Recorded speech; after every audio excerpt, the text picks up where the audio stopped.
한 주간 평안하셨는지요? 소요리 문답 강좌 지금부터 시작하도록 하겠습니다.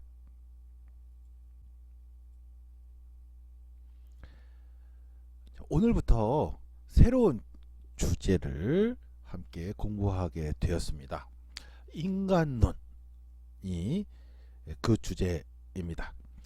소요리 문답 13번부터 20번 항목까지는 인간론을 다루고 있습니다. 인간론에 대한 항목이 총 8개 항목이 있는데요. 이것도 크게 두 파트로 나눌 수가 있습니다. 13부터 17 그리고 18부터 20 두 항목으로 나눌 수가 있습니다. 13번 항목은 인간의 타락에 대한 내용입니다. 14번은 죄의 정의, 15번 항목은 죄의 내용, 16번 항목은 모든 인간의 타락, 17번은 타락의 결과입니다. 그리고 18번부터 20번은 큰 주제는 이제 원죄에 대한 내용인데요. 18번은 죄의 상태, 19번은 비참의 상태, 20번은 죄와 비참의 해결의 내용이 되겠습니다. 오늘은 전체 인간론 8개 항목 중에서 처음 3개인 13번부터 15번까지 항목을 함께 공부하도록 하겠습니다. 먼저 13번입니다. 질문과 대답을 읽도록 하겠습니다. 질문 13입니다. 우리의 처음 시조가 창조될 때 타고난 신분을 계속 유지했습니까?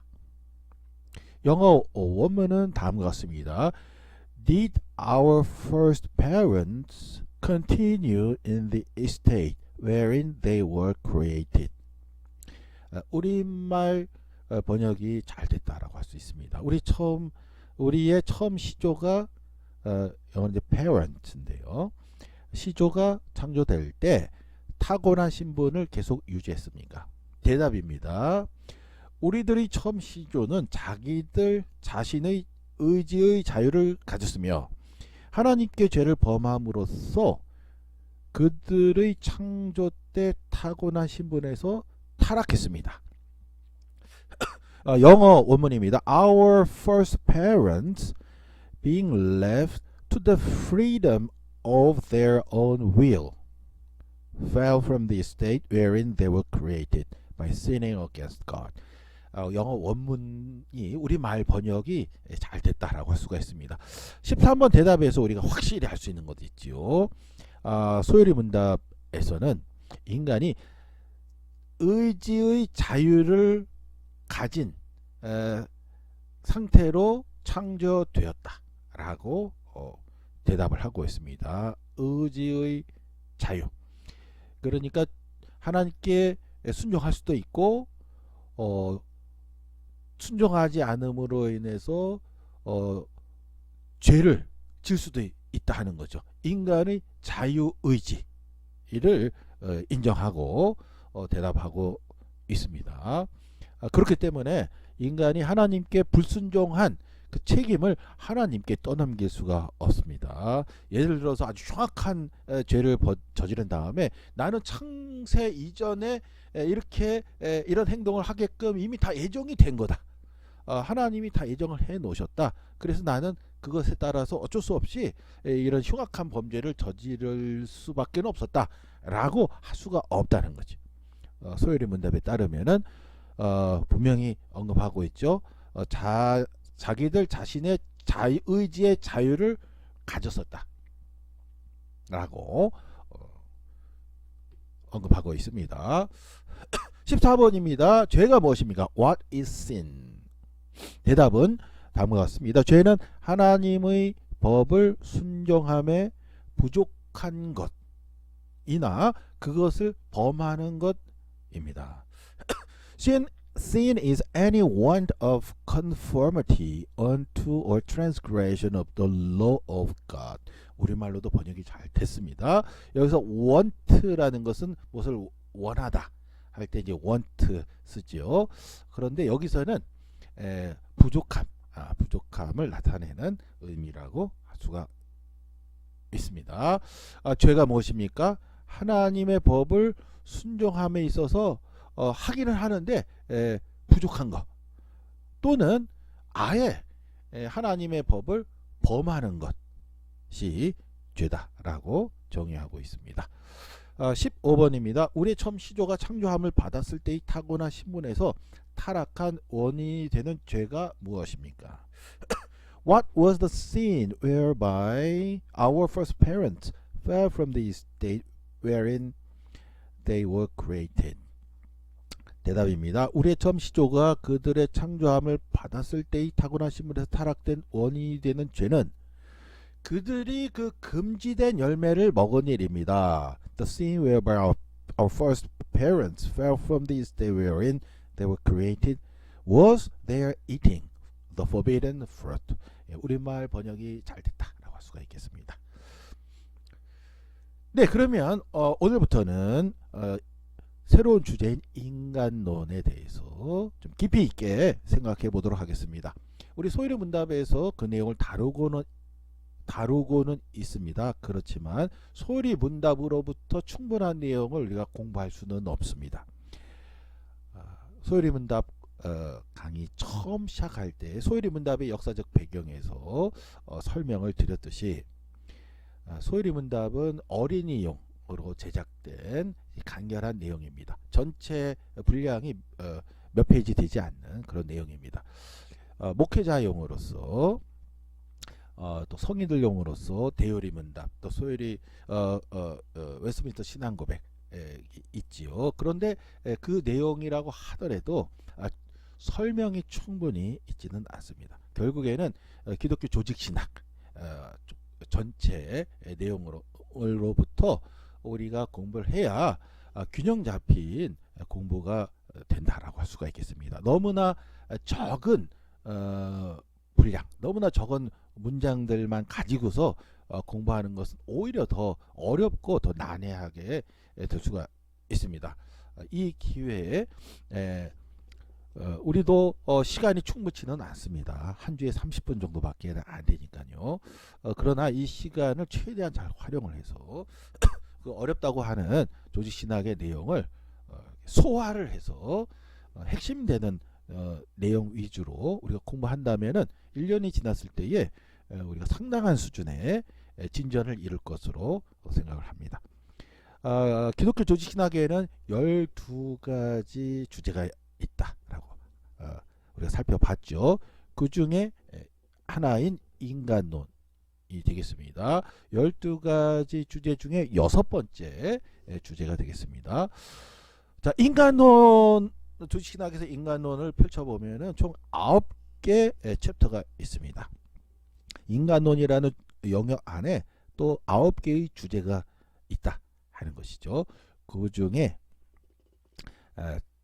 7번 항목이 되겠습니다. 7번 항목은 죄인으로서의 인간입니다.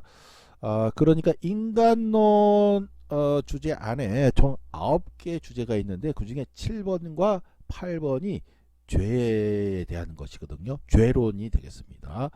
7번은 죄론 첫 번째, 8번은 죄론 두 번째로서 8번 문항은 이제 원죄에 대한 내용이 되겠습니다. 먼저 전체 9개 주제 중에서 7번째 주제인 죄인으로서의 인간의 내용인데요. 그 안에 보면 총 6가지가 있습니다. 참 자유의 회복을 위한 죄론, 율법과 죄의 인식, 죄 인식의 궁극적 근거, 죄란 무엇인가, 죄의 결과, 죄와 죽음. 이렇게 총 6개 또 항목이 있습니다. 그 중에서 오늘은 처음 4가지 항목을 공부하도록 하겠습니다. 다음 주에는 나머지 5번째와 6번째 죄의 결과와 죽음은 다음 주에 우리 함께 공부하도록 하겠습니다. 먼저 첫 번째입니다. 첫 번째는 참 자유의 회복을 위한 죄론입니다. 기독교 신학에서 죄란 무엇인가? 죄에 대해서 정리된 내용, 이번 기회에 우리가 그 내용을 한번 살펴보면 좋겠습니다. 기독교 신앙의 모든 내용은 죄인으로서의 인간과 결부되어 있다. 이렇게 시작합니다. 기독교 신앙, 우리는 기독교 신앙인이죠. 우리가 신앙으로서 갖고 있는 기독교 신앙 그 자체가 죄인으로서 인간과 결부되어 있다 하는 겁니다. 죄인으로서 인간이 존재하지 않는다면 예수 그리스도의 구원도 필요하지 않을 것입니다. 그렇죠? 죄인이 아니다 하면 죄인을 위해서 오신 예수 그리스도의 구원이 필요하지 않을 것 아니겠습니까? 기독교는 기독이 크라이스트를 한자로 표기한 게 기독이거든요. 기독교라는 것은 그리스도교, 결국 예수교, 예수 중심이거든요. 근데 예수님이 필요가 없는 거죠. 인간이 죄인이 아니라면. 따라서 기독교 신앙은 어디까지나 죄인으로서의 인간과 철저하게 결부되어 있다라고 할 수가 있겠습니다. 인간의 죄에 대한 교리는 신학의 중심적 내용에 속한다라고 할 수 있습니다. 기독교가 죄에 대해서 말하는 이유는 죄론 있죠. 죄론에 대해서 이번 주와 다음 주, 그 다음 주까지 3주 연속으로 죄론을 살펴보는데요. 죄론을 살펴보는 이유는, 기독교가 죄에 대해서 말하는 이유는 죄에 대해서 언급함으로 해서 인간을 부자유스럽게 만들기 위함이 아니라 오히려 인간의 참된 자유를 회복하기 위해서이다 라고 할 수 있습니다. 죄에 대해서 공부하는 이유, 죄론을 공부하는 이유는 참된 자유를 회복하기 위함이다 라고 할 수가 있습니다. 그래서 챕터의 제목이 참 자유의 회복을 위한 죄론입니다. 이것이 첫 번째 내용이 되겠습니다. 두 번째입니다. 율법과 죄의 인식. 죄의 인식의 출발점은 성경입니다. 어디까지나 성경으로부터 출발하는 것입니다. 그러니까 우리 기독교 신앙에서는 그 출발이 양심이라든지 아니면 그 다른 어떤 법규라든지 그런 것으로부터 출발하지 않습니다. 기독교 신앙에서 이해하는 죄론의 출발점은 어디까지나 성경입니다. 성경 가운데 율법이 있습니다. 율법이 죄를 인식하게 합니다. 마틴 루터에 의하면은 율법이 죄에 대한 하나님의 분노를 계시한다 라고 하면은 복음은 죄의 용서를 약속한다 라고 루터는 정의한 바가 있습니다. 그러니까 율법은 이 길을 건너면 안 된다. 예를 들면 그것이 율법이다. 율법이 없을 때에는 길을 건너도 상관이 없었던 것이죠. 그런데 법이 생겼습니다. 이 길을 건너면 안 된다. 그러면 그걸 지켜야 되는 거죠. 길을 건너면 법을 어기는 거죠. 그런데 루터는 율법이 죄에 대한 하나님의 분노를 계시한다 라고 보았고요. 그에 반해서 복음은 죄의 용서를 약속한다 라고 보았습니다. 하나님은 율법을 통해 인간을 심판하고 복음을 통해 구원한다 라고 보았던 것입니다. 율법에 의하여 죄를 깨닫고 심판을 받은 자만이 복음에 의하여 구원을 받을 수 있다 라고 보았습니다. 그러니까 모든 기독교 신앙은 죄인으로서의 인간으로부터 출발한다고 하였죠. 죄인이라는 걸 어떻게 압니까? 율법이 있어야 안다 하는 것이죠. 율법이 없으면 죄가 성립하지 않기 때문에 율법이 있고 율법을 알아야 죄라는 것을 알 수가 있고, 그래야 죄인으로서 인간을 인식할 수 있고 예수 그리스도를 통한 구원이 필요하게 되는 것이죠. 그래서 율법에 의해서 죄를 깨닫고 심판을 받을 수밖에 없구나, 하나님의 진노를 받을 수밖에 없구나 라고 생각이 도달된 자만이 복음을 통해서 그 하나님의 진노로부터 구원을 받는, 그것이 이루어질 수 있다라고 하는 것이죠. 죄는 반드시 하나님과의 관계에서만 인식되고 규정될 수 있다 하는 것입니다. 하나님 없이 스스로 죄인이다, 죄를 졌다라고 정의할 수가 없고요. 어디까지나 하나님의 관계에서만 인식되고 규정될 수 있다라고 할 수가 있겠습니다. 세 번째, 죄 인식의 궁극적 근거입니다. 하나님이 인간에게 율법을 주신 것은 단순히 인간의 행동을 규제하기 위해서가 아니라 타락한 세계 속에 있는 인간의 삶을 복되게 하기 위한 것이다. 그것은 인간과 세계를 유지하고 복되게 하기 위해 인간과 계약을 맺으시는 하나님의 의지의 표현이다. 우리 구약 성경에 보면 하나님이 우리에게 율법을 주셨습니다. 그 율법을 주신 이유가 근본적으로 무엇이냐 하는 거죠. 그것은 단순히 인간의 행동을 규제하는 목적으로서 준 것은 아니라는 거죠.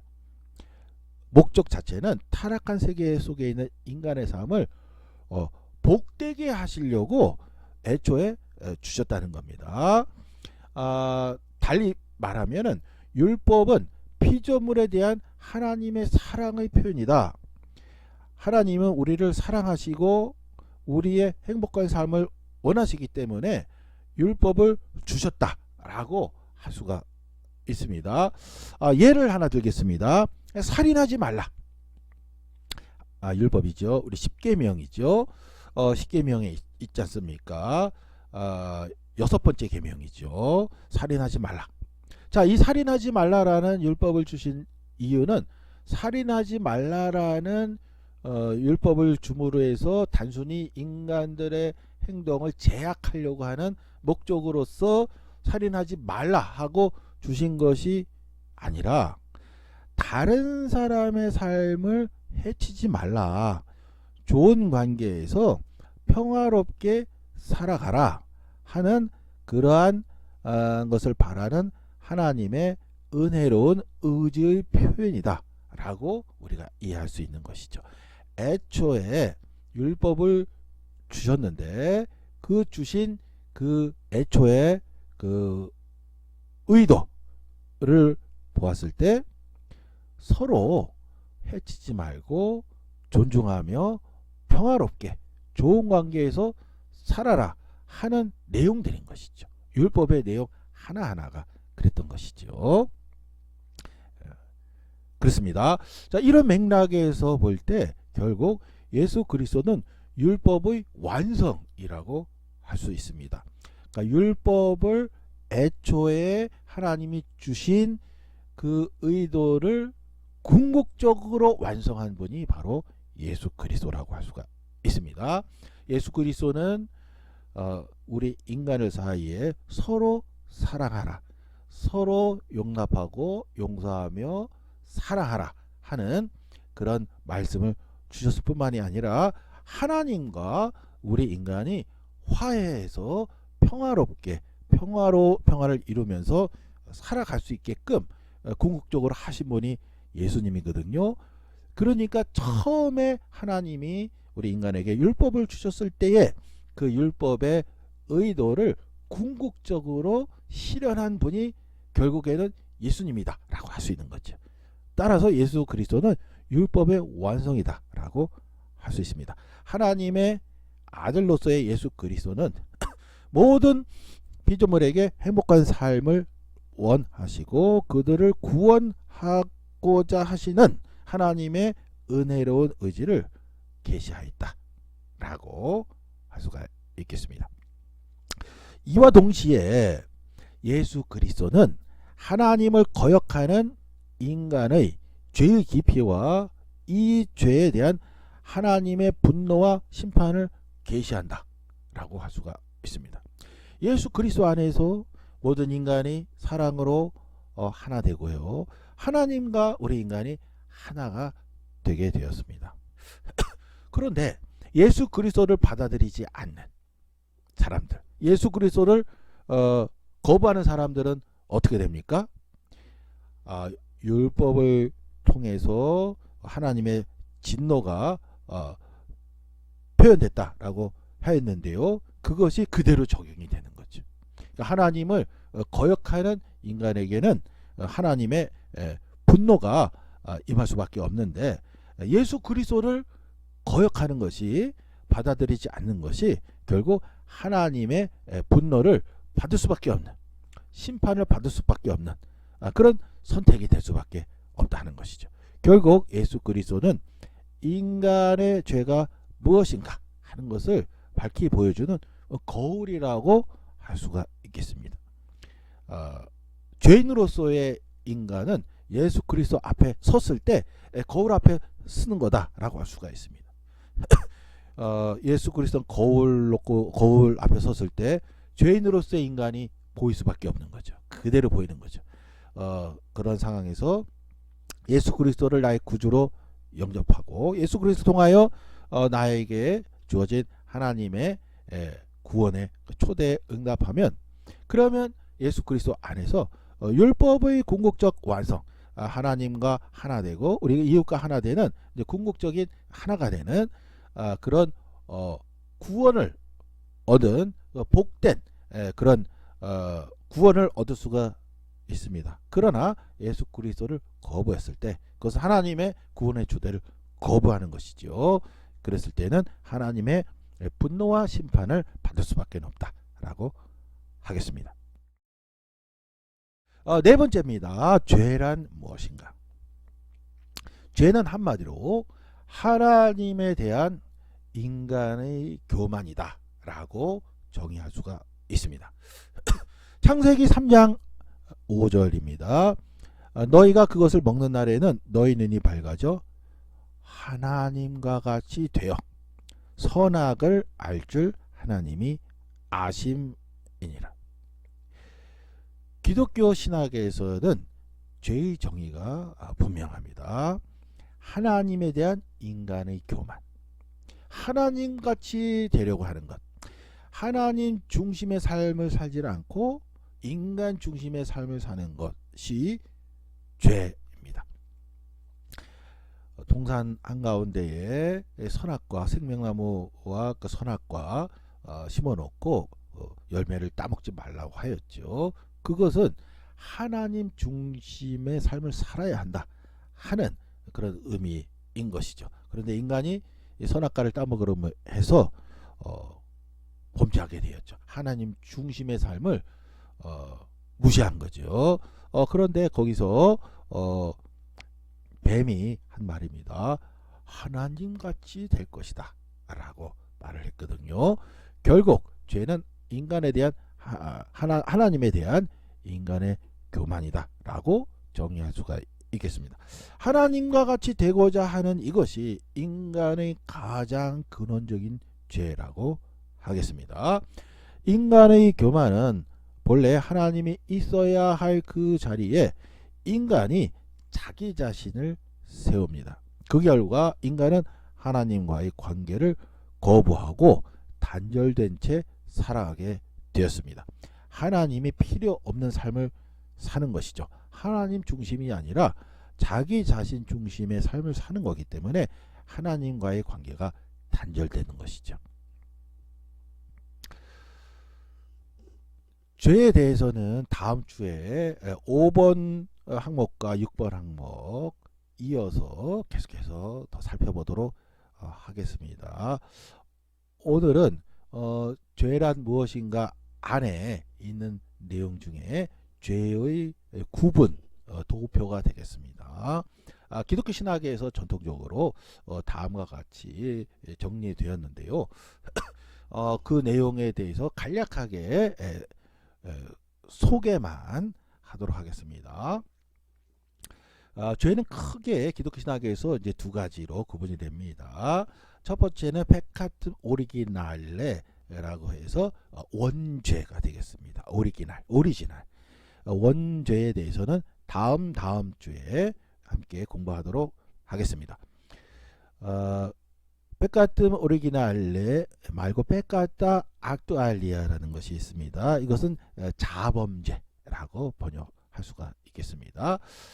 자범죄 페카타 악투알리아는 크게 이제 9가지로 구분되기도 합니다. 기독교 신학에 이제서 정리된 내용이 되겠습니다. 자범죄는 다음같이 분리되기도 하는데요. 첫 번째는 페카타 볼룬타리아 그리고 페카타 인볼룬타리아라고 해서 페카타 볼룬타리아를 자발적인 죄, 볼룬티어, 자발적인 죄. 페카타 인볼룬타리아는 비자발적인 죄. 자발적으로 범하는 죄도 있고 비자발적으로 범하는 죄도 있다라고 정의가 되어 있습니다. 두 번째는 페카타 코미시오니스가 있고요. 페카타 오미시오니스가 있습니다. 페카타 코미시오니스는 행위의 죄, 행함으로써 범하는 죄이고요. 페카타 오미시오니스는 행하지 않음으로써 범하는 죄로 정의되어 있습니다. 세 번째는 페카타 인 아베시오네 아데오 하고 페카타 인 컨베르시온 아드 크레아토라스입니다.